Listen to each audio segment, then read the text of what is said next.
moi une grande joie et même un honneur de vous accueillir au moment de l'ouverture de ce café politique organisé par l'Institut des changements de nous sur le thème entrepreneuriat et leadership responsable chez les jeunes.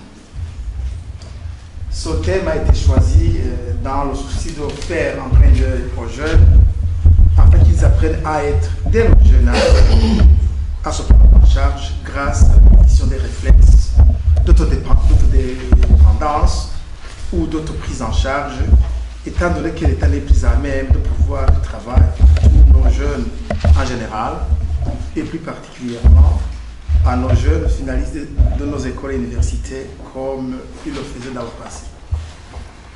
Dans le passé, l'élève et l'étudiant terminaient ses études et l'État les affectait presque directement dans l'une ou l'autre filière et devenait par son fait fonctionnaire de l'État.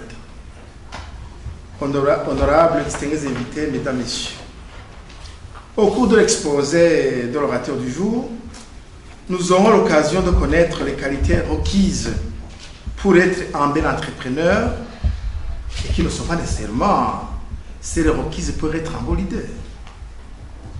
Nous aurons aussi une belle occasion d'être informés sur les qualités d'un leadership entrepreneurial pour les faire nôtres dans tout ce que nous voulons faire demain et pour le reste de notre vie.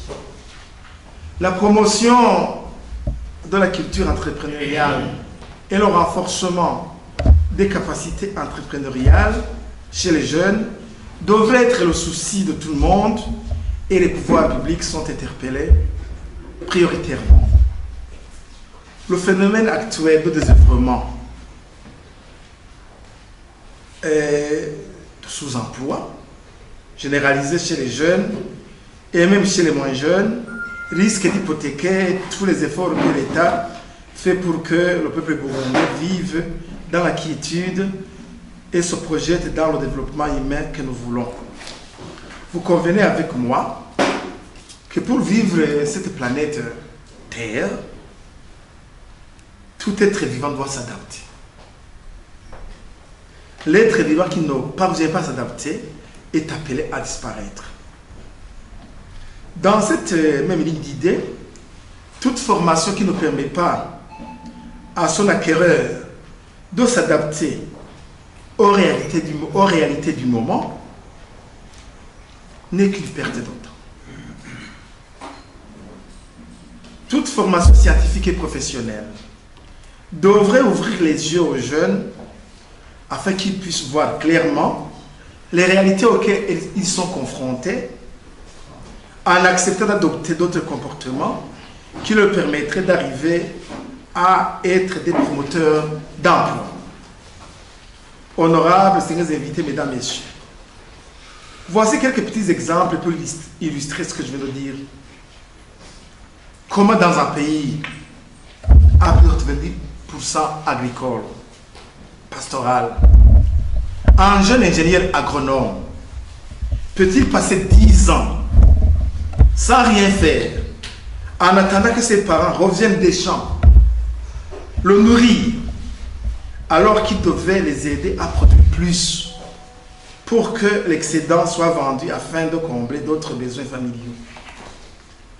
Comment un jeune formé en construction, en informatique, en mécanique, en électricité, en gestion, en économie, et j'en passe, peut-il lui aussi passer des années à attendre un emploi que l'État n'est pas à même de pourvoir et qui généralement risque de ne pas arriver? Chaque jeune est invité à s'asseoir et d'analyser les opportunités, bien sûr avec les forces et les faiblesses et les défis qui s'offrent dans son milieu et de les adapter aux formations scientifiques et professionnelles que l'école lui a données pour qu'il apprenne à lutter pour sa survie, parce que pour gagner la vie, il faut se battre.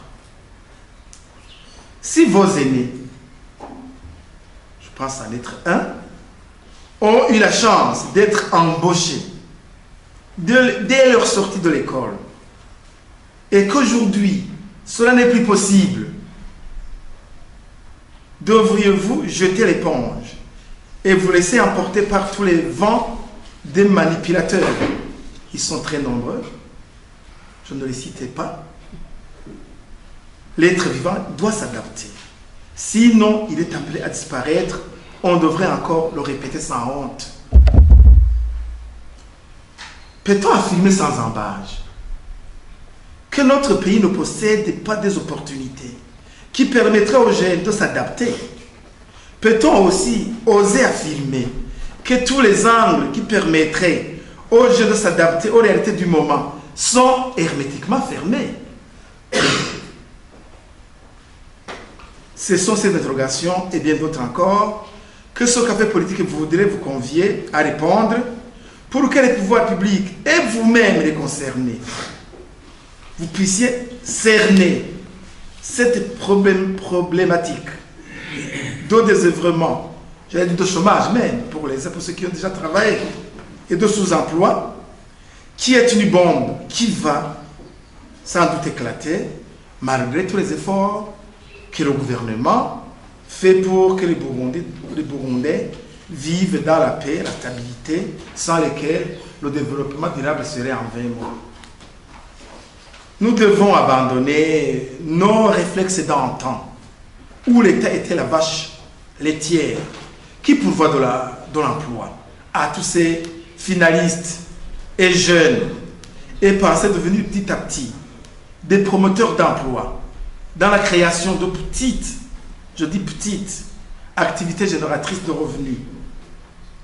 Et partant d'emploi, en mettant à profit les formations scientifiques et professionnelles que nous avons eu la chance d'acquérir dans nos écoles, et pourquoi pas remorquer nos frères qui n'ont pas eu cette chance d'étudier. Je reste convaincu que cela est possible. Et c'est sur cette conviction que ce café politique est ouvert, dans le souci de permettre à nos jeunes de penser eux-mêmes à leur lendemain meilleur, même si les défis restent nombreux. Je vous remercie.